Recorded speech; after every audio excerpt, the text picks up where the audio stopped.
કોલેજમાં ચોરી કરવાની નવી ટ્રીક વિદ્યાર્થીઓ શોધી લાવ્યા છે. બોલપેન પર પેન્સિલ વડે લખાણ લખીને એક્ઝામમાં ચોરી કરવા લાવતા પકડાયો છે.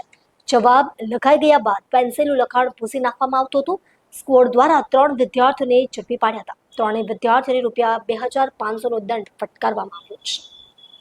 વીર નર્મદ દક્ષિણ ગુજરાત યુનિવર્સિટીના વિદ્યાર્થીઓ પરીક્ષામાં ચોરી કરવા માટે નવો કિમિયો અપનાવતા ઝડપાયા છે.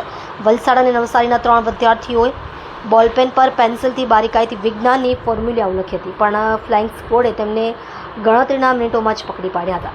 ચેકિંગ માટે આવેલી ફ્લાઇંગ સ્ક્વોડ ક્લોઝ ઇન્સ્પેક્શન કરી રહ્યું હતું ત્યારે 6 ઇંચની એક સામાન્ય દેખાતી પેન પર જ્યારે ધ્યાનથી જોવામાં આવ્યું તો ખબર પડી કે એના ઉપર પેન્સિલથી બારીકાઈપૂર્વક સોલિડ યુઝ, એસિડ યુઝ સહિત વિજ્ઞાનની તમામ મહત્વની ફોર્મ્યુલા લખી કાઢવામાં આવી હતી.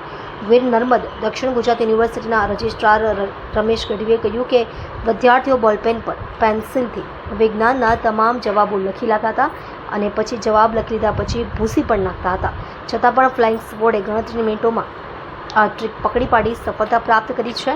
હવે યુનિવર્સિટીની માલ પ્રેક્ટિસ ઇન્ક્વાયરી કમિટીએ આ 3 વિદ્યાર્થીને સંબંધિત વિષયમાં 0 માર્ક્સ આપવાની સાથે સાથે તેમને ₹2500ના દંડની પણ સજા ફટકારી છે. યુનિવર્સિટીએ સમગ્ર વિસ્તારમાં આવેલી કોલેજોને પણ કડક ચેકિંગની સૂચના આપી છે. જી સર, પરીક્ષામાં ગેરરીતિનો મામલો છે, શું છે?